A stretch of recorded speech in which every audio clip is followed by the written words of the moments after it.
if you were not pregnant and not breastfeeding. So there's metabolic efficiencies that happen that protect the mother and make it easier for her to continue to provide that food for the child. And then there's also the hormonal pressures, which make it easier for her to focus on the child and to be a responsive mother. Oxytocin, which is now being discovered to be very important in autism, for instance, oxytocin in the milk and all the other hormones in the milk that go across to the baby have an effect on the baby, but they also have an effect on the mother. They're circulating through her bloodstream to get to her milk and to be given to her child. But they have an effect on her as well. They reduce her stress levels. They make it, in animal studies where they do horrible things to animals, mother rats who are lactating will cross electrified grids to get to their babies. If they're not lactating and the grid's electrified, they don't put a finger or a toe on it. There's ways in which it modifies the mother's response to the environment and makes her more protective. It makes her better adapted to responding to the child, because breastfeeding only succeeds if you're prepared to be responsive, to look at your child and say, you're asking me to feed, I'll feed you. There's a way in which that goes. Formula feeding is about control and imposing a pattern and control on the child. Breastfeeding is about, you need more milk. Well, you'd better make some, and bringing the baby to the breast so that the baby gets more milk and so that the mother's body makes more milk, because the emptier the breast, the faster the rate of refilling in that breast. So the baby who rapidly empties the breast is actually creating his next dinner as he goes along. Formula feeding, you have lists on the side of the can that tell you how much should go into that child. This is all now known to have effects on appetite control in people and on people's attitudes to food as comfort or as something to be avoided one way or the other. There's so many ways in which it has effect on tastes, it has effect on your willingness to eat other foods. All of the foods that the mother eats, the flavours and the tastes go through her milk. Breastfed babies actually eat more of their veggies faster than formula-fed babies, because formula-fed babies have been getting a bland, sweet taste, and these things are very strange. Breastfed babies have been getting a diet of whatever mum's been eating, the flavours and tastes are there. It adapts them to their environment. Milk is about adapting the child to the specific environment in which it's born. Babies are born immature in lots of ways, and one of the ways is that they need to be exposed to all the things in the environment that are good and bad for them, and they need to develop the right responses to those things. Well, breast milk is the crutch that they have. I've actually said it's a bridge between the womb and the world, where the baby who is being breastfed is being exposed to everything the mother eats, touches, drinks, is exposed to in her environment in a manageable dose, along with all the sorts of thousands, literally thousands, of different factors that will influence how the baby responds to those positively, developing tolerance rather than sensitivity. But of course, if your breastfeeding mother has herself been made sensitive, it's very likely that during the pregnancy she will have sensitized the baby, and during lactation the baby will react to some of those things rather than to tolerate them. And that's where we come into the food allergy issues. So going back to the food allergies, how common is lactose intolerance in babies? Lactose intolerance is a symptom that something is causing the gut not to be able to process. Lactose is the sugar in milk, and it's broken down by the enzyme lactase. A's on the end always means an enzyme, and O's always means a sugar. So lactase breaks down lactose in the gut, and then it can be utilised. It breaks it down into glucose and galactose, which are important building blocks, the glucose for immediate energy and the galactose for building the brain. Lactose is really important as a supplier of galactose for the development of the brain itself. Now, anything that causes the gut to be disturbed is likely to mean that lactase, the enzyme, gets lost. And without the enzyme, the sugar is there and is fermented by other bacteria. Because it hasn't been broken down, they break it down, and in that process produce acid and flatulence. So babies are windy and farty and have regular runny green or other stools. This is an indication that there's not enough lactase there to do it. Now, why would the lactase not be there? That's where you come back to what is damaging the gut to cause that loss of lactase.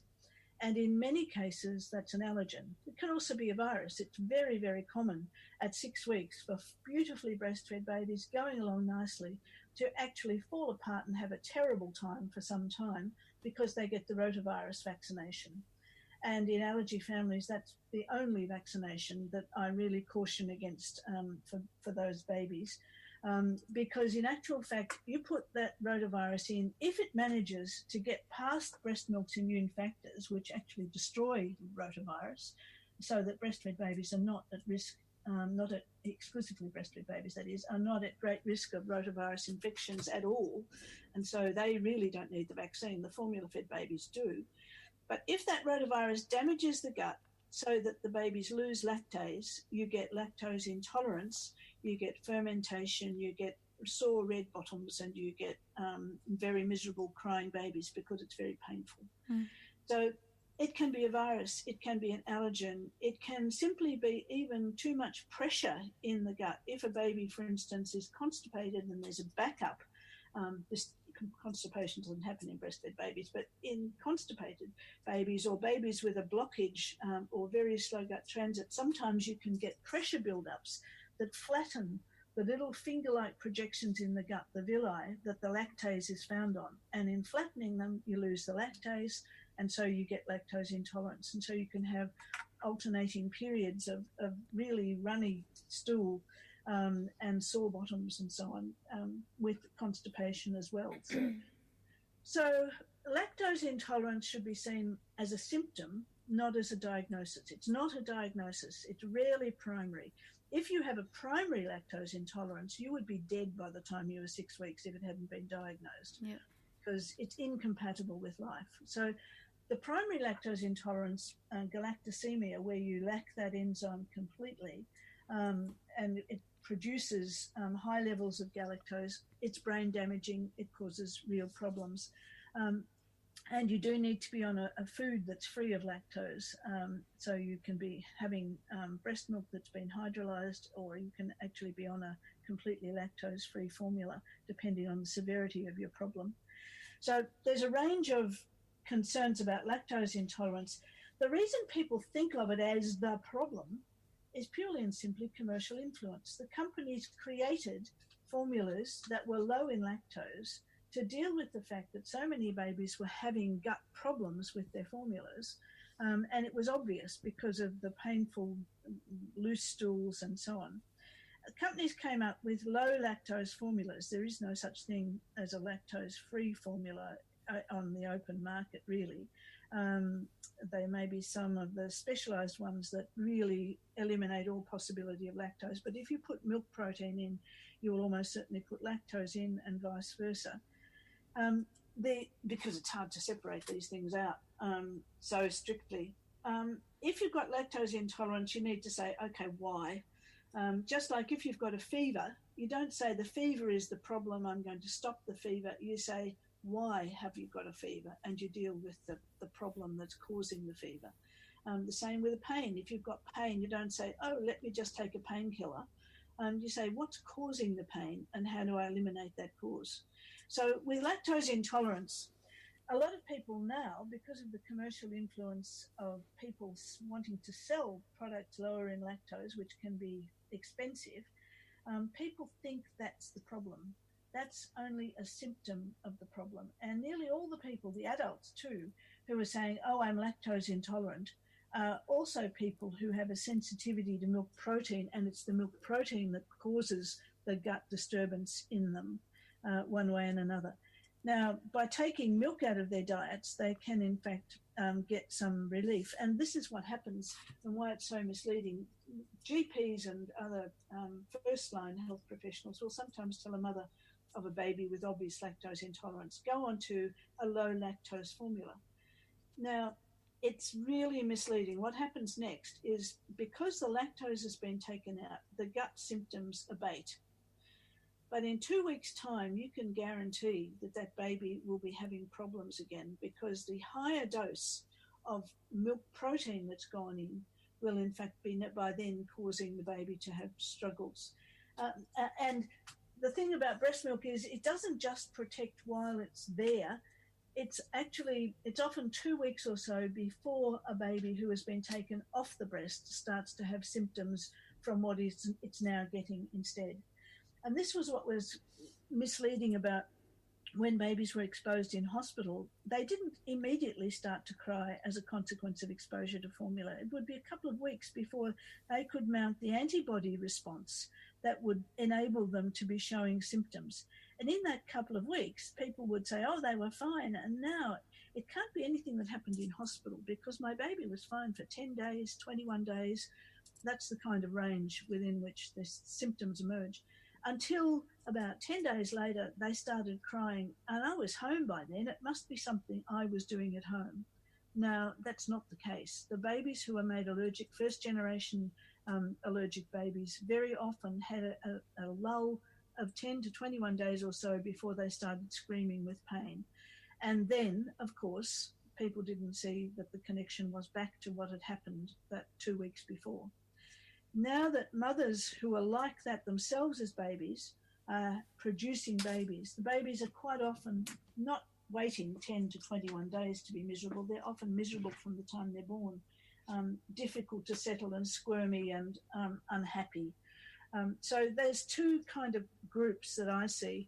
And if I find that one has started to have problems only in that 2 to 3 weeks after, I think, well, the mother probably hasn't got a problem herself. But if I get a baby who is miserable from birth, I know perfectly well, if it's a fully exclusively breastfed baby and the mother has been able to tell me that for certain, then in fact, I think, okay, well, you need to do something about this for yourself as well as for the baby, because that, as I said earlier, I think, it's astonishing what symptoms mothers have lived with all their lives and not thought about as symptoms because they're so used to them. Yeah. So if a mother finds that her baby is reacting to her milk, what can she do? Can she continue breastfeeding or? She will be very sensible to continue breastfeeding and to take her time to work out what's going on and to identify through a process that I've got in the book, which the part of the book, Milk Matters, is a great big book of over 800 pages. And so I broke it up into 2 ebooks.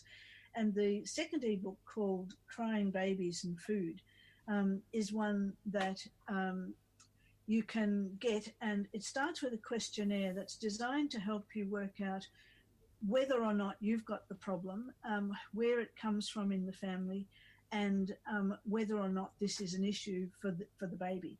And so you first of all take time. You say, okay, the baby's reacting to something in my milk. Let's have a look and see what it is. And you don't rush into saying it must be cow's milk. It's very likely that cow's milk will be part of the problem because it's so misused and because mothers have been encouraged to drink excessive amounts in pregnancy. But it may not be. One mother, I ask mothers to think about, what were you either averse to or addicted to during your pregnancy?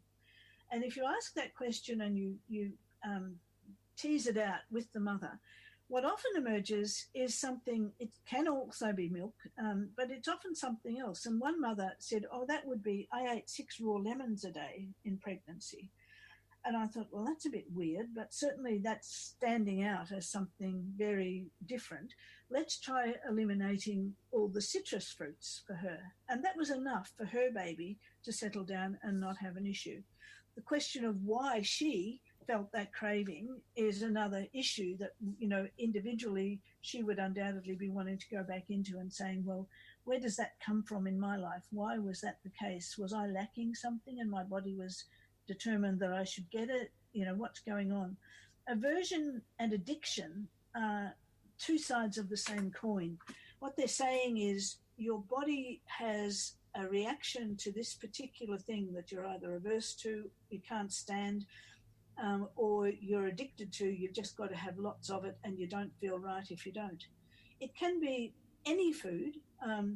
But because of the way that we've misused milk